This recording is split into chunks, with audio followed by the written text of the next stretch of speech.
18 versus of holy قرآن، ایک سورہ ہے. کبھی میرے مدد تو آپ تو میرا خیال ہے ہر سال پڑھتے ہی ہوں گے، B A B S C میں بھی پڑھی ہوگی اگر ایم اے ہیں آپ، اور جو بی ایس میں ہیں آپ سب کے سلیبس میں سورۃ الحجرات ہے نا. تو بچوں سورۃ الحجرات کو اپنے معاشرتی اخلاق کا حصہ بنائیں، کوڈ آف کنڈکٹ کا پارٹ بنائیں، تب جا کر ہمارے اخلاق ٹھیک ہوں گے، ہم اس پر عمل کریں. ہم سیرت کو طور پر لیں، ہم اس پر عمل کریں، اور جب ہم سیرت پہ عمل کریں گے نا، یقین کیجئے آپ کو معاشرتی امن بھی ملے گا، آپ کو روزگار بھی ملے گا، آپ کے اوپر خوشحالی بھی آئے گی، اور پھر معاشرہ آگے ترقی کرے گا. اور جہاں تک بات رہی کہ آج ہم نے ٹیکنالوجی کا غلط استعمال کیا، سوشل میڈیا کا غلط استعمال کیا، جس کی بنا پر پاکستان اور امت کی جو شناخت ہے اس پہ دھبے آ گئے. تو آئیے ہم اپنے ٹیکنالوجی کو، اپنے علم کو، اپنی تحقیق کو جو ہم بہت کر رہے ہیں اس کو بھی مثبت انداز میں لے کر آگے بڑھیں. پھر ہماری معاشی ترقی بھی ہوگی، اخلاقی ترقی بھی ہوگی، اور وہ ہوگی اسی وقت جب ہم سیرت کو اپنائیں گے، اور سیرت ہمارے لیے بہترین نمونہ ہے. اور آخری بات میں کہنا چاہتا ہوں، ہم تعلیم کو جب لیتے ہیں، تعلیم کس چیز کا نام ہے؟ فکری ارتقاء کا نام ہے. فکر کا ارتقاء جو آج امت کی ضرورت ہے، اور فکر کا ارتقاء کے لیے غور و فکر اور اجتہاد کرنا ضروری ہے.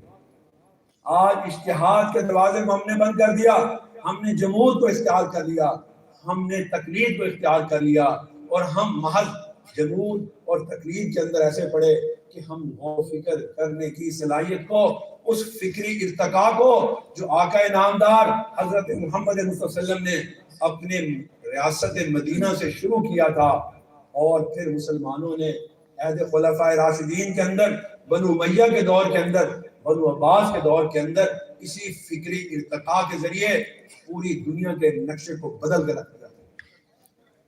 آپ نے دنیا پر 1000 سال جو حکومت کی ہے وہ کیسے کی ہے؟ وہ سیرت کی اسی سبب سے کی ہے کہ فکری ارتقاء، اور رسول اللہ صلی اللہ علیہ وسلم نے غور و فکر کے ذریعے مسائل کو حل کرنے کی ہمیں عادت ڈالی. یہ علوم اسلامیہ کے جو طلبہ طالبات جانتے ہیں کہ مسائل کیسے حل ہوتے ہیں. حضرت معاذ بن جبل کو اللہ کے نبی صلی اللہ علیہ وسلم نے فرمایا کہ معاذ تم یمن میں گورنر بنائے جا رہے ہو، والی یمن، وہاں جاؤ گے، وہاں جا کر کیا بات کرو گے؟ فرمایا کہ مسئلہ میرے سامنے آئے گا تو اس کا حل پہلے دیکھوں گا کتاب اللہ میں، اگر اس کا حل مل گیا کتاب اللہ میں اس کے ذریعے حل کروں گا، اگر وہاں سے نہ ملا تو میں سنت رسول اللہ سے دوں گا، وہاں نہ ملا تو اپنی عقل کو استعمال کروں گا اور اپنی عقل سے فیصلہ کروں گا. یہ وہ فکری ارتقاء تھا جس کے ذریعے آپ نے اجتہاد کی دعوت دی. تو آج اجتہاد کے عمل کو ہم جامعات کے طلبہ و طالبات کی ذمہ داری ہے کہ اپنے اپنے شعبہ جات کے اندر ہم غور و فکر کریں اور اجتہادی سوچ کو اپنائیں، اور اجتہاد کے ذریعے امت کے مسائل کو حل کریں، اور اچھی چیز کو قبول کریں، اور ہر وہ چیز جو امت کے لیے نقصان دہ ہے اس سے اجتناب کریں. تو آئیے اجتہاد کے راستے کو اپنائیں.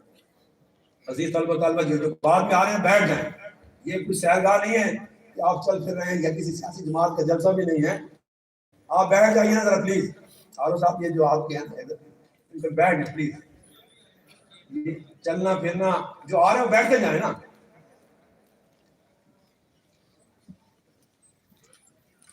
بیٹا یہ تو روایتی محفل میلاد بھی نہیں ہے، نہ روایتی وہ کانفرنس ہے، یہ کوئی سیاسی جلسہ نہیں ہے. یہ تو آقا نامدار علیہ السلام کی سیرت کو سمجھنے کے لیے اور سمجھانے کے لیے چند ساعتیں ہیں، 1-1.5 گھنٹہ ہے کہ جس کے اندر ہم نے بات کو ختم بھی کرنا ہے اور آپ کو پیغام بھی پہنچانا ہے. اگرچہ میرا گلا میرا ساتھ نہیں دے رہا، لیکن اللہ تعالیٰ کی نے ہمت دی ہے کہ میں نے یہ بات کی ہے کہ آپ نے رسول اللہ صلی اللہ علیہ وسلم کے اس عمل کو جو آپ نے امت کو دیا، ارتقاء کا، جہاد کا، اگر آج بھی ہم اس کو اپنائیں گے تو انشاءاللہ پھر دنیا میں ہم دوبارہ غالب آئیں گے. اس غلبے کے لیے انتہائی ضروری ہے کہ ہم اپنی سوچ میں، فکر میں ارتقاء پیدا کریں، اور روایتی سوچ سے اور سنی باتوں سے اور ضعیف روایات سے باہر نکل کر خود قرآن و سنت پر غور کریں. آئیے آج کا میرا یہی پیغام ہے کہ تعلیم، تزکیہ اور غور و فکر، اور غور و فکر بھی قرآن و سنت پر کریں اور آج کے مسائل کا حل کریں۔ تمام عصری مسائل قرآن و سنت کی روشنی میں حل ہو سکتے ہیں۔ آپ کو کسی اور طرف دیکھنے کی ضرورت نہیں ہے، آپ صرف قرآن و سنت کی طرف واپس لوٹ آئیں اور اس پہ غور و فکر کریں۔ اس غور و فکر کے نتیجے میں آپ کے معاشرتی مسائل بھی حل ہوں گے، معاشی مسائل بھی حل ہوں گے، سیاسی مسائل بھی حل ہوں گے، تہذیبی اور اخلاقی مسائل بھی حل ہوں گے، اور انشاءاللہ پھر یہ امت یہ ترقی کرے گی، اور پاکستانی معاشرہ اور یہ مملکت خداداد پاکستان ہے، یہ اللہ کا دیا ہوا تحفہ ہے، یہ مملکت بھی دنیا کے اندر سرخرو ہوگی۔ جیسے آپ نے تھوڑی سی محنت کر کے کئی سالوں کے بعد 2 میچ رات جیت لیے، بڑی قوم خوش ہے نا، ایک نئی خوشخبری ملی ہے۔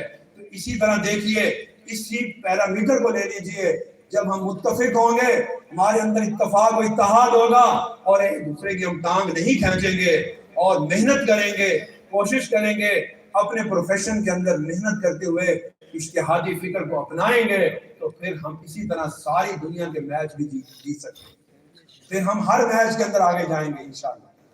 اس لیے ضرورت اس بات کی کہ آج کی سیرت کانفرنس کا یہ پیغام ہم لے کے جائیں کہ شان رحمت للعالمین ہمیں یہ کہہ رہی ہے کہ ہم اپنے تعلیم کے نظام کو، اپنے تزکیہ اور تربیت کے نظام کو سیرت کے پیرائے پر لائیں اور غور و فکر کے ذریعے آگے بڑھیں۔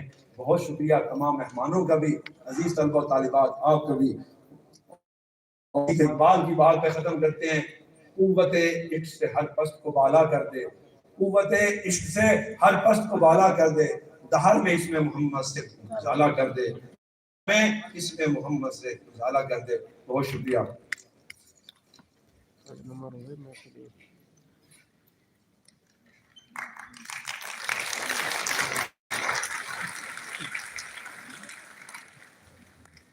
یہ کون طائر سدرا سے ہم کلام آیا، جہان خاک کو پھر عرش کا سلام آیا، جبیں بھی سجدہ طلب ہے یہ کیا مقام آیا، زباں پہ بار خدایا یہ کس کا نام آیا، کہ میرے نطق میں بوسے میری زبان کے لیے۔ اب میں کانفرنس کے کلیدی خطاب کی جانب بڑھوں گی، اور آج کے مہمان مقرر dean faculty of Islamic studies جی ساؤتھ پنجاب تنظیم اسلامی کے صدر، اور پیشے کے اعتبار سے ڈاکٹر ہیں، لیکن ان کی علمی اور قرآنی جو شغف ہے اور جو ان کا قرآن کے ساتھ اور فہم قرآن کے لیے جو کوششیں ہیں وہ مثال ہیں، اور یہ ہماری جامعہ کے سائنس کے طلباء اور شعبہ جات کے لیے صلاح عام ہے کہ سائنسز کے لوگ جب قرآن و حدیث کی طرف آتے ہیں تب امت بڑی تیزی سے آگے بڑھتی ہے۔ تو اس میدان کو سائنسز کے لوگوں کی ضرورت ہے، اسی مہمیز کے دینے کے لیے ہم نے آج یہاں مدعو کیا ہے طاہر خاکوانی صاحب کو۔ میں ان کو ویلکم کرتی ہوں۔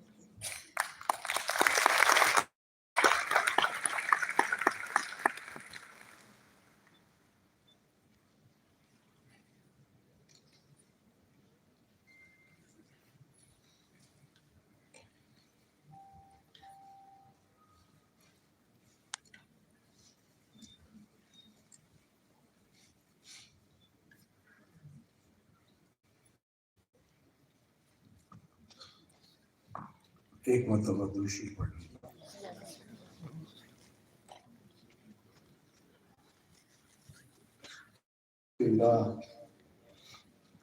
الحمد للہ وکفا والصلاة والسلام علی عباده الذین اصطفا، خصوصا علی افضلهم وخاتم النبیین محمد الامین وعلی آلہ وصحبہ اجمعین۔